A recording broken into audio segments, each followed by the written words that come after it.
Pada malam hari ini saya beserta tim penyidik didampingi dari Div Humas akan menyampaikan beberapa hal. Yang pertama bahwa tadi sore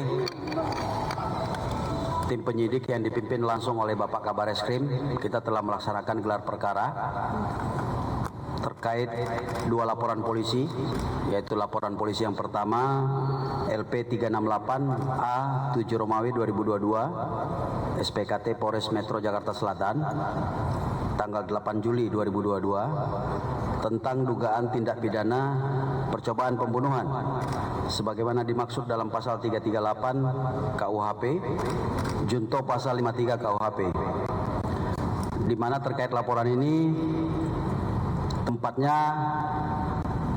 di Jakarta pada hari Jumat tanggal 8 Juli 2022 sekira pukul 17.00 bertempat di Komplek Duren 3 nomor 46 Kecamatan Pancoran, Jakarta Selatan. Pelapornya adalah Bribtu Martin Gabe atau anggota Polres Metro Jakarta Selatan. Korbannya adalah Barada Richard atau Barada RE, terlapor Brigadir Joshua.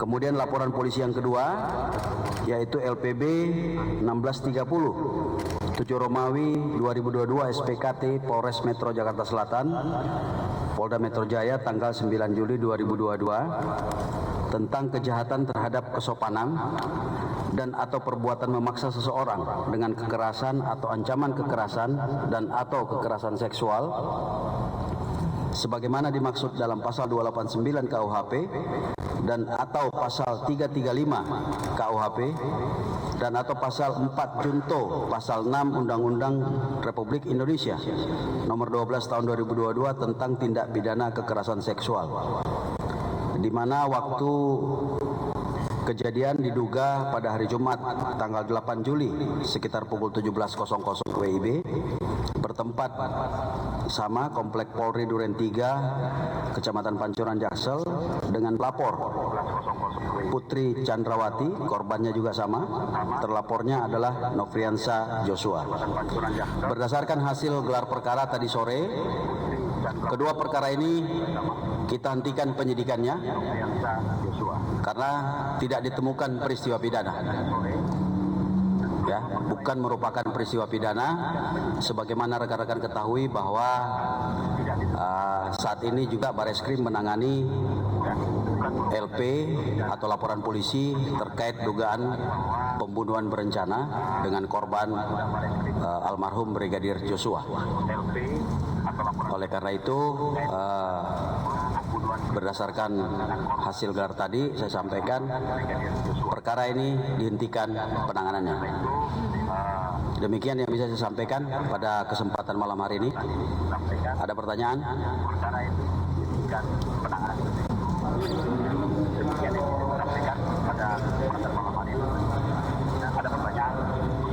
Iya, ada dua LP sebagaimana tadi saya sampaikan, ada dua laporan polisi yang sebelumnya dilaporkan di Polres Jakarta Selatan, yaitu LP model A terkait percobaan pembunuhan dan yang kedua adalah LPB terkait dugaan pelecehan. Itu tidak ada. Oleh karena itu dihentikan penyidikannya.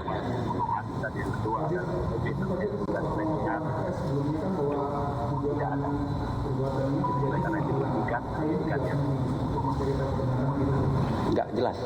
Yang soal pengakuan Kes, Polri mendengar cerita dari PC dugaan yang upaya pengakuan Polri ini terjadi di Magelang. Nah ini juga jadi penelusuran dari Bareskrim untuk pembinaan. Iya, dengan terungkapnya LP yang ditangani oleh Bareskrim dengan korban Joshua ini dengan sendirinya menjawab fakta bahwa LP model yang dua LP tadi itu tidak ada. Dengan sendirinya menjawab. Ada lagi? Pak, sebelum satu-satu. Dasarnya yang membuat kita mencabut, berarti keterangan saksi-saksi nggak ada ya Pak untuk? Iya. Selain keterangan saksi, bukti-bukti juga ya Pak ya? Itu tidak ada. Ya, pokoknya prinsip LP-nya sudah dihentikan.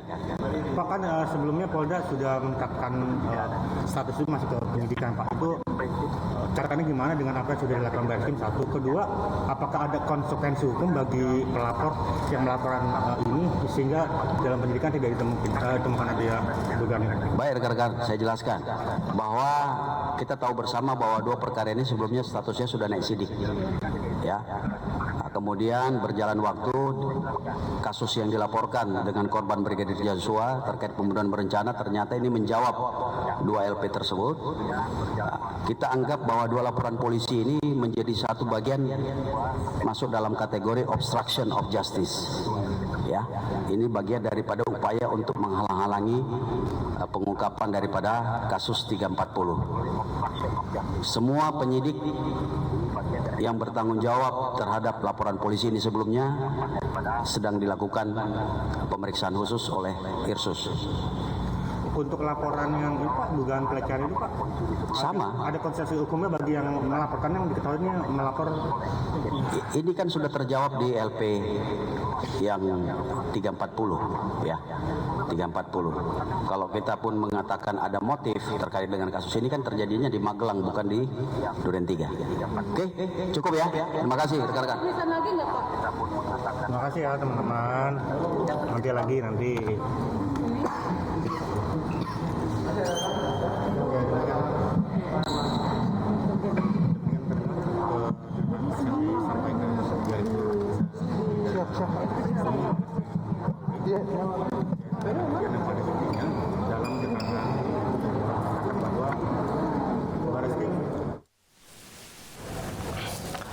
Ya, itu dia keterangan pers yang disampaikan oleh Dirtipidum, Brigjen Pol Andi Rian, yang menyatakan bahwa kasus dugaan pelecehan seksual yang dengan terlapor almarhum Brigadir Yosua sudah dicabut. Ini praktis karena polisi sudah menerapkan pasal 340, apalagi yang bersangkutan dalam hal ini tersangka, yaitu Ferdi Sambo, sudah mengakui perbuatannya, perbuatan atas perencanaan pembunuhan terhadap Brigadir Yosua. Dan pemirsa, kita akan bahas keterangan pers yang baru disampaikan oleh Barreskrim Polri bersama dengan narasumber. Tadi kita bergabung bersama dengan Bung Reza Indragiri, psikolog forensik, dan kita juga mendapatkan kabar sudah bergabung bersama dengan Pak Samuel Huta Barat. Pak Samuel Huta Barat yang merupakan ayahanda dari almarhum Brigadir Yosua. Selamat malam Pak Samuel. Pak Samuel dengan Abraham Silaban di studio. Selamat malam Pak. Bisa dengar suara saya? Saya tidak bisa mendengar suara Bang Abe sekarang. Oh, Mas Reza bisa dengar suara saya, Mas? Tipis, tidak senyaring segmen-segmen sebelumnya. Oke, saya coba nampaknya ada gangguan komunikasi kami dengan dua narasumber. Saya coba sapa kembali ke Pak Samuel di Jambi. Pak Samuel bisa dengar suara saya, Pak? Bisa. Ya, dengan Abraham Silaban di studio ya, Pak ya? Ya. Ya, Pak Samuel, barangkali Anda juga baru saja mendengarkan keterangan pers yang disampaikan oleh Barreskrim Polri, termasuk apa yang disampaikan oleh Komnas HAM kaitannya dengan Sambo yang mengakui perbuatannya, dan kemudian bersamaan dengan itu implikasinya adalah kasus dugaan pelecehan seksual dengan terlapor almarhum putra Anda akhirnya dicabut. Apa komentar Anda? Saya sangat bersyukur bahwa barusan saya lihat di televisi Dirtipidum mengumumkan bahwa kasus pelecehan seksual sudah dihentikan. Saya sangat mengapresiasi. Oke, artinya ini sudah menjawab tudingan-tudingan yang dulunya awal berjalannya kasus ini sempat liar begitu ya, yang mengarah kepada almarhum Yosua, begitu ya Pak? Iya. Oke, kalau Pak Samuel bisa cerita kepada kami dan berkomentar mengenai pengakuan dari Ferdi Sambo yang disampaikan setidaknya secara verbal oleh Komnas HAM tadi. Saya pikir Anda juga mengikutinya, Anda orang yang ikut terus informasi demi informasi mengenai kasus ini. Apa komentar Anda mengenai pengakuan Ferdi Sambo dulu? Soal yang dikomentari Komnas HAM tadi tidak saya ikuti. Cuman yang saya tahu pemberitaannya yang kemarin yang berpindah tempat pelecehannya yang sampai ke Magelang. Nah, itu juga yang menarik. Saya akan singgung itu karena motif dari pembunuhan berencana yang disampaikan oleh Verdi Sambo adalah kasus pelecehan yang diduga dilakukan oleh almarhum Yosua, dan bukan di Duren 3 kali ini. Yang kasus Duren 3 udah tutup buku, intinya gitu. Tapi kali ini pindah yang di Magelang. Tadi yang kasus yang sudah dihentikan adalah kasus yang Duren 3. Tapi dengan adanya pengakuan baru motifnya yang di Magelang, saya ingin tahu respon keluarga. Itulah yang saya jadi membuat bingung. Kemarin awalnya kasusnya itu di Duren 3, di rumah dinas. Akhir-akhir ini, kemarin ada perubahan tempat, sudah di Magelang. Ini yang bikin kami jadi bingung. Selalu berubah-ubah. Jadi dalam hal ini tipis kami mempercayainya. Ya, apalagi itu datang dari orang yang dalam tanda kutip membangun skenario dari awal, skenario kebohongan yang udah menyesatkan banyak publik. Begitu ya, Pak Samuel? Iya. Soalnya Pak Verdi ini sudah membangun skenario-skenario yang dari awal penuh dengan kebohongan. Apalagi akhir-akhir ini berpindah tempat lagi. Besok kemana lagi pindah, begitu kira-kira. Bisa nanti ke tempat lain lagi, di mana lagi. Jadi ini sudah suatu pembohongan terutama kepada publik nih. Iya. Pargabus istilahnya itu kalau dalam kearifan lokal Batak menyebutnya, kalau dalam bahasa Inggris sebut liar, pembohong begitu. Dan sekali berbohong akan sulit untuk mempercayai apapun yang terungkap dari mulutnya begitu. Tapi setidaknya untuk pihak keluarga, saya pikir merasa tersudutkan lah pasti ya. Kalau saya bertanya demikian, pasti jawabannya merasa tersudutkan dengan demikian. Tapi bagaimana melihat keadaan seperti ini? Tadinya dirasa bahwa sudah mulai terungkap, kemudian loh kok malah motif yang dituding malah di situ-situ lagi? Nah, inilah suatu skenario orang itu untuk menutup-nutupi kebobrokan mereka itu. Selalu membuka skenario-skenario baru. Bagi saya ini adalah sepatutnya tidak bisa dipercaya ini. Apalagi dengan tidak munculnya Ibu Putri untuk memberikan keterangan-keterangan. Tidak bersedia untuk dimintai keterangan dengan alasan yang trauma sudah begitu lama. Seharusnya yang trauma itu istri saya yang melahirkan anaknya yang begitu bersusah payah membesarkan, begitu pulang ke Jambi sudah dalam keadaan mayat. Seharusnya istri saya. Jadi dalam hal ini perlu Ibu Putri itu tampil, menunjukkan diri, bersedia memberikan keterangan, baru itu namanya suatu gentleman, biar semua peristiwa ini terang benderang, biar jangan ada spekulasi-spekulasi di luar sana. Oke, artinya permintaan keluarga adalah Ibu Putri tampil dan menjelaskan yang sejujur-jujurnya mengenai apa yang terjadi. Begitu, Pak Samuel? Iya, kira-kira begitu. Oke, ini sangat menarik. Saya ke Mas Reza. Mas Reza, saya menghargai sosok Ibu Putri sebagai hak-haknya sebagai seorang perempuan. Tapi bagaimanapun yang bersangkutan sudah tampil di depan Makobrimob dan menyampaikan statement yang sedikit banyak belum menjawab persoalan, apalagi soal dugaan pelecehan seksual.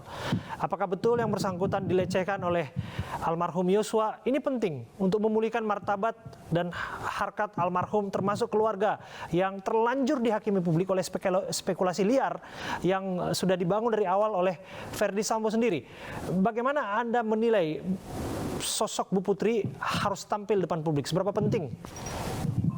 Saya akan memberikan perspektif berawal dari laporan yang dilakukan oleh Ibu ke Polda Metro Jaya terkait dengan pelecehan seksual. Saya paham bahwa dari sisi hukum kasus ini gugur karena mendiang sudah tidak ada. Orang yang disebut-sebut melakukan pelecehan seksual itu sudah meninggal dunia. Dari sisi hukum. Tapi dari sisi kemanusiaan, menurut saya narasi pelecehan seksual ini merugikan, bahkan merugikan kedua pihak. Bagi orang yang disebut sebagai pelaku, dia tidak punya lagi kesempatan untuk menyanggah, untuk membantah, untuk beradu argumentasi. Sementara tersangka FS pun tetap bersikukuh mengatakan bahwa mendiang melakukan pelecehan seksual. Entah itu di Duren 3, entah itu di Magelang, yang jelas tuduhan itu terus mengalir. dan mendiang tidak punya kesempatan lagi untuk menguji atau menantang tuduhan itu. Pertama. Yang kedua juga merugikan bagi terduga korban. Kenapa saya katakan merugikan? Kalau kita mengacu pada undang-undang tindak pidana kekerasan seksual, korban kejahatan seksual itu berhak dapat restitusi alias ganti rugi. Yes. Tapi ada syaratnya. Ganti rugi atau restitusi baru diberikan oleh pelaku kepada korban, baru menjadi putusan hakim kalau memang vonisnya bersalah. Dan sekarang sudah jadi buah bibir di masyarakat bahwa ada, maaf dengan segala hormat, seorang perempuan yang disebut-sebut sudah mengalami pelecehan seksual. Tapi betapapun yang bersangkutan sudah menjadi buah bibir, tetap tidak mendapatkan ganti rugi apapun. Karena apa? Sekali lagi karena proses hukumnya tidak jalan. Itu sebab tadi saya katakan bahwa kendati dari sisi hukum langkah kepolisian sudah tepat, tapi dari sisi kemanusiaan narasi pelecehan seksual ini justru merugikan kedua belah pihak. Ya, itu yang menarik. Kemudian tentang pemunculan ibu di hadapan publik. Mari kita cek kembali Undang-Undang Tindak Pidana Kekerasan Seksual. Dengan status ibu itu sebagai pelapor saat itu ya, karena sekarang sudah gugur. Saat itu ibu berstatus sebagai pelapor. Undang-Undang TPKS mengatakan pada sejumlah pasalnya bahwa identitas korban kejahatan seksual itu wajib dirahasiakan. Nah sekarang jadi pertanyaan, kenapa beliau justru secara sengaja justru ditampilkan ke publik, dipersilahkan bicara. Bahkan maaf, ketika ibu mulai berbicara, kalimat pertama yang meluncur dari mulut beliau adalah memperkenalkan diri dan menyebut namanya. Dengan kata lain, situasi pemunculan beliau di hadapan media, di depan Makobrimob, menurut saya adalah pemunculan atau situasi yang bertolak belakang dengan Undang-Undang TPKS. Itu sangat saya sayangkan. Terlepas apakah yang bersangkutan benar-benar korban atau tidak, terlepas apakah pelecehan seksualnya terjadi atau tidak, tapi sekali lagi pemunculan beliau yang saat itu berstatus sebagai pelapor dalam kurung terduga korban sangat-sangat bertentangan dengan Undang-Undang TPKS. Masih masuk akal kalau kemudian sebagian halayak mulai bertanya-tanya, kok bisa ya korban ditampilkan sedemikian rupa? Bukankah tambahan lagi, bukankah kalau korban kejahatan seksual itu akan mengalami guncangan yang hebat? Kok bisa-bisanya ya setelah mengalami guncangan hebat, kok beliau malah ditampilkan di depan masyarakat, dipersilakan bicara dan seterusnya. Mulai muncul tanda tanya. Yang sekali lagi tanda tanya itu sekarang tidak bisa diuji sama sekali lewat mekanisme hukum. Itu yang sangat menarik. Saya kembali ke Pak Samuel. Pak Samuel, kalau Anda beberapa kali sebutkan dalam testimoni Anda mengatakan bahwa sejauh ini almarhum memberikan kesaksian atau bercerita tentang betapa baiknya perilaku Ibu Putri terhadap putra Anda dan keluarga. Betul demikian ya? Ya, dalam hal inilah kami yang menjadi suatu kebingungan semenjak terjadi peristiwa ini. Soalnya cerita almarhum anak kita Joshua selama ini bahwa hubungan almarhum dengan Ibu Putri dan Pak Sambo itu begitu baik. Bahkan pernah almarhum bercerita sudah dianggap seperti anak sendiri. Jadi kami mendengar sesudah terjadi peristiwa ini kami sangat terkejut. Apa iya, apa benar, apa bagaimana, bermacam kecamuklah di pikiran kami. Akhir-akhir ini adalah berita memang benar-benar Pak Sambo yang memerintah ditembak. Disitulah kami, alangkah setega itu. Alangkah setega itu Pak Sambo ini. Dia sudah menganggap anaknya, bawahannya, kok bisa setega itu, kok bisa sesadis itu. Kami makanya saya bilang sesadis itu melihat luka-luka yang ada di tubuhnya. Kalau memang anak kami ini bersalah, tidak masalah, lumpuhkan kalau melawan, tangkap, sidang, penjarakan, pecat kalau bilang. Jangan dibantai model itu. Kalau saya boleh bilang itu pembantaian lah, penganiayaan, banyak lubang-lubang di tubuhnya yang secara tidak wajar.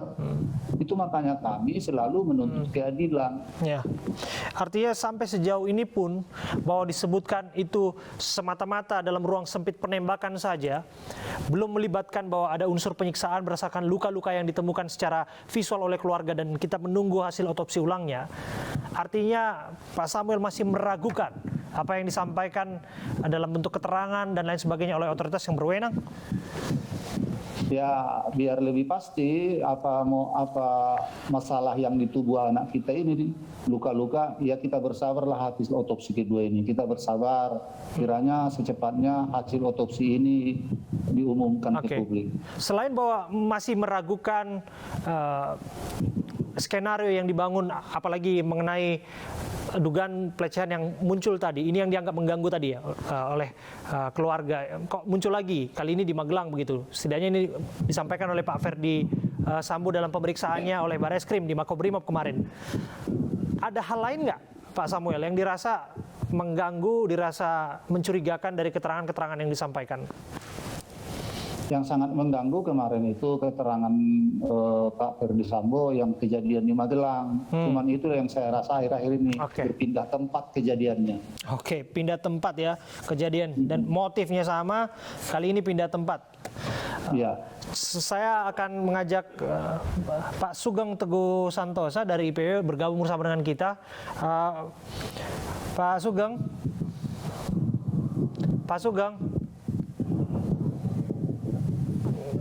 Halo. Ya, halo. Dengan Abraham Silaban di studio, Pak Sugeng. Bisa dengar? Ya, Mas Abraham, siap dengar. Iya, Pak Sugeng, sedikit banyak mungkin Anda sudah mengikuti jalur perbincangan kami tadi, alur perbincangannya tepatnya, mengenai keluarga yang masih merasa terganggu dengan motif, meskipun ini versinya Pak Ferdi Sambo, soal dugaan pelecehan yang dialami oleh istrinya, tadinya di Duren 3, dan kasusnya pun sudah dihapus atau sudah dihentikan oleh Bareskrim.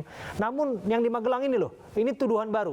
Bagaimana Anda menjelaskannya, Pak Sugeng? Jadi baik ya, saya harus menyampaikan duka cita dulu buat Pak Samuel ya.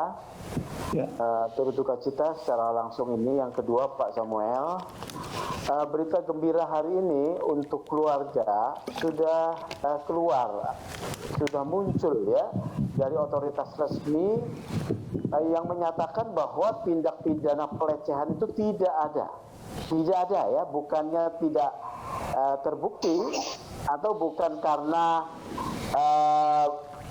anak Pak Samuel Yosua meninggal kemudian tidak dapat dilanjutkan, tetapi dikatakan tidak ada tindak pidana.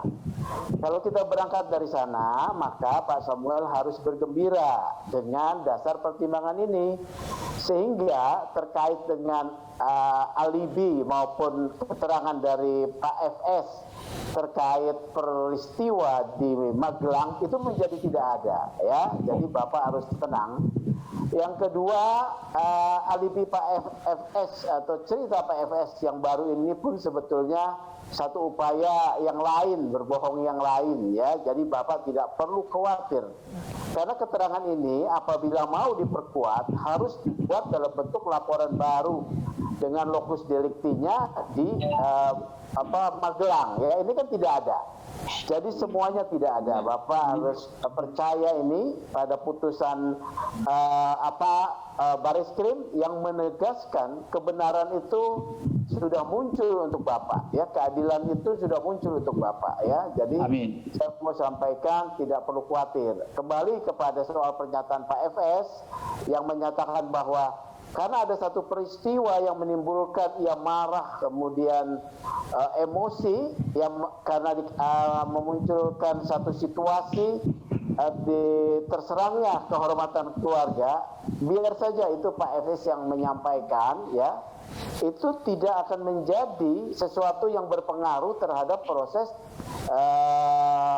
penegakan hukum keadilan buat Bapak. Justru saya menyampaikan Pak Samuel, keterangan Pak FS ini justru akan menjerat dia, menjadi jeratan kuat bahwa unsur perbuatan pembunuhan berencana itu matang, gitu ya. Ya, matang sekali, bahwa kehendak untuk melakukan tindak pidana sudah terjadi 2 hari sebelumnya dan dilaksanakan pada tanggal 8, muncul pada tanggal 6, dan kehendak yang jahat itu dia tidak hentikan. Justru ini buat saya adalah satu pernyataan blunder.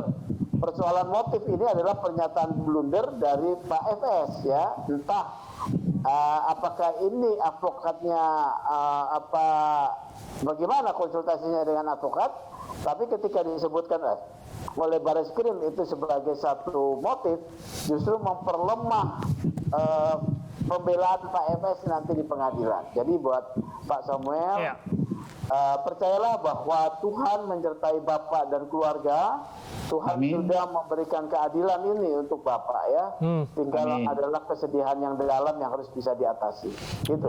Luar biasa. Ini Pak Sugeng Teguh Santosa, saya mengenal beliau sebagai, saya sebut aktivis advokat, karena yang bersangkutan punya jiwa itu di dalamnya dan juga punya kemampuan sebagai seorang praktisi hukum, dan yang termasuk yang di awal-awal mengungkap kasus ini dan memastikan kasus ini terbuka. Kita akan bahas lagi ya Pak Sugeng, Pak Samuel dan juga Mas Reza. Kita break sejenak.